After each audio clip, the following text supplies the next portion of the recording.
Hace ya un par de semanas se presentó un producto que llamó mucho a la gente. En la conferencia de Sony previa al E3 que se realizó este pasado fin de semana, Sony hizo un anuncio de una nueva consola, o más bien una nueva forma de una consola que lanzaron hace poco. Estoy hablando del PlayStation Vita TV, que lanzaron para Japón. De momento solamente se venderá en Japón. No hay fecha para lanzarlo en Europa ni en América. El PlayStation Vita TV llamó mucho la atención y causó también a la vez mucha controversia. Realmente es una buena idea lanzarlo. ¿Matará al PlayStation Vita? ¿Le dará nueva vida? ¿O es la forma correcta? La gente piensa muchas formas, de diferentes formas, y probablemente la verdad es que todos podamos tener la razón. Pero vamos a analizar un poco qué es lo que pasa.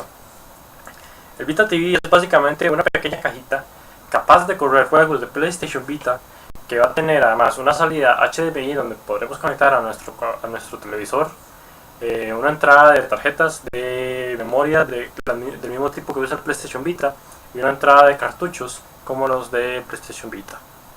Además de esto, el PlayStation Vita TV también va a ser capaz de reproducir contenido multimedia.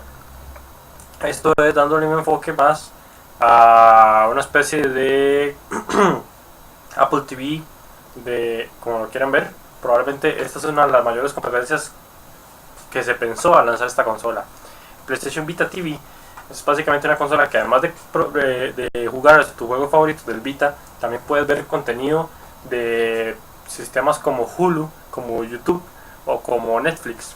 Probablemente sean los más sonados en este lugar del charco. Pero también habrán otros servicios dedicados dependiendo de la zona.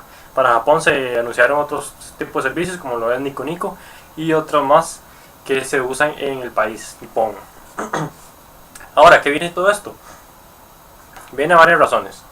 La primera queja con el Vita siempre ha sido las ventas. Y esto es algo es un círculo vicioso que tiene toda consola que tratas de romper. Si los desarrolladores dicen, si no vendes consolas, no te hago juegos. Pero si no hago consolas, no hago juegos. Pero para vender consolas, ocupo los juegos. Entonces, ¿cómo vendo consolas si no tengo juegos, pero ocupo juegos, pero no tengo consolas? Entonces, es una especie de círculo vicioso que hay que tratar de romperlo. Y la forma en que lo ideó Sony fue básicamente reducir el precio a la mitad del PlayStation Vita, quitándole una pantalla y poniéndole una conexión HDMI. El PlayStation Vita TV va a costar $100. Solamente la caja. El PlayStation Vita TV usa un DualShock 3, un DualShock 3, como el que era el de Play 2, no sé por qué, como el que usa nuestro PlayStation 3. Actualmente en Japón se venden dos bundles, uno con solamente PlayStation Vita TV en $100 y otro con una memoria de 8 GB y el control DualShock 3 en $150, para que se hagan una idea de lo que podría llegar a salir aquí en nuestros países. Ahora, aquí viene algo interesante. El Vita TV, como vemos, ha reducido el precio montones, tanto así que las preórdenes que habían en Amazon Japón se agotaron y actualmente la consola está sold out, o como diríamos en español, vendida. Habrá que ver si la tendencia se mantiene, si son capaces de continuar esto, y no solo eso, si esto hace que el Vita se empuje más hacia adelante y podamos tener mayor contenido en la consola. Ya se habían anunciado varios juegos, como los que se anunciaron en el Gamescom, el montón de indies que se anunciaron y otros más. Ahora, esto del Vita TV viene, además de competir contra el 3DS, va a competir con el Apple TV. Ya lo dijimos, vamos a tener un dispositivo de $100 que además es capaz de reproducir videojuegos buenos, que hay que recalcarlo. El Apple TV, si bien primero solo funciona con productos de Apple, el Apple TV, el Vita TV también va a funcionar solamente con productos de Sony, obviamente, pero la diferencia va a estar en que el Vita TV va a poder reproducir juegos, mientras que en el Apple TV no. Dependerá al final si el producto se mejora realmente, con el tiempo va mejorando considerablemente o no, si Sony va a tomar ventaja de esto, ¿no? O al final será un fracaso. Ahora, el Vita TV puede ser un gran logro, Puede ser algo muy bueno o puede ser algo muy malo. Hay ciertas cosas que podemos tener en cuenta. Con esto que vemos que se vendieron las unidades, estamos viendo que las consolas se están vendiendo. Por lo tanto, la cantidad de Vitas TVs, de Vitas que haya en el mercado, tanto Vitas TV como Vita, va a ser mayor. Por lo tanto, más desarrolladores podrían verse interesados. Sin embargo, tenemos un gran pero, y es el mismo hardware.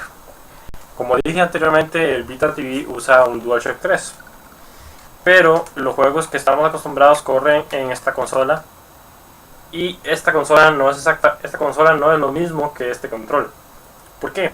Porque cuando se anunció el PlayStation Vita, se anunciaron, además de los controles físicos, obviamente tenemos los controles táctiles, tanto en la pantalla del frente y en la pantalla trasera. Tenemos todo un sensor táctil para lo que son varios juegos. Es cierto que no hay ciertos juegos que no lo usan, o más bien la gran mayoría no usan el pad trasero del Vita, o realmente no lo usan de una manera que se considere útil.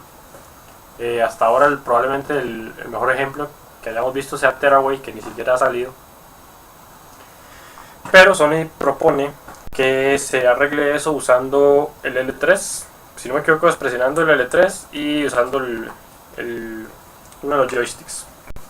Obviamente la experiencia no va a ser tan placentera como usar el dedo y usar en la pantalla. No va a ser exactamente lo mismo. Y aún así, si usamos esto, también nos queda cómodo, y antes vamos a usar el rear pad. Y es ahí donde entra el pero. No todos los juegos de PlayStation Vita, de PlayStation Vita, van a correr en el Vita TV. Actualmente se anunciaron 100 juegos disponibles para el Vita TV, del total que hay en este momento para el Vita, que no sé exactamente cuáles son. Por otro lado, también tenemos un Vita TV, que eso es un punto bueno, que es capaz de correr juegos de PlayStation 1, juegos de PSP y juegos de Vita. Estamos teniendo 3 consolas en una. Si usted, su PlayStation 1 se murió y siempre había querido jugar algún juego, pues un Vita TV probablemente pueda ser la solución. Por $100 podrías conseguir una buena consola que se planea el futuro, con acceso a retrocompatibilidad en cierto modo. Ahora, como les decía, esta división que puede crear del Vita TV puede causarnos dos cosas. Una es que veamos juegos que ya no aprovechen el hardware total del Vita. ¿Por qué? Porque el Vita ya no vamos a necesitar más el touchpad. ¿Qué significa esto? Que vamos a ver juegos más simples, entre comillas, probablemente, que ya no intenten innovar en todo esto. Por otro lado, la duda que siempre queda es, ¿se venderá más que el Vita TV que el PlayStation Vita? Yo diría que sí, probablemente el Vita TV se va a vender más que el PlayStation Vita, pero obviamente quienes compran un PlayStation Vita no lo compran solamente por jugar, sino porque está el hecho de ser portable, porque son personas que probablemente están en movimiento y que quieren jugar un rato en el avión, en el tren, en el bus o donde sea que vayan. Entonces esta Vita seguirá vendiéndose. Ya se anunció una reedición del PlayStation Vita, ya se anunció el PlayStation Vita 2000, que va a tener pantalla LCD, no va a tener pantalla LED, va a tener un diseño más curvo, con los botones de Start, Select más agrandados, al igual que el botón de PlayStation, y la cámara se pasó a un costado, si no me equivoco. Esas son mis opiniones del Vita. Probablemente vaya a ser un logro, probablemente no. ¿Qué opinan ustedes? Yo, por mi parte, cuando la lancen, de seguro me iré por una y la compraré y la probaré y la tendré en algunos de los televisores de acá. ¿Qué opinan ustedes? Dejen sus comentarios abajo. Nos vemos en el próximo video.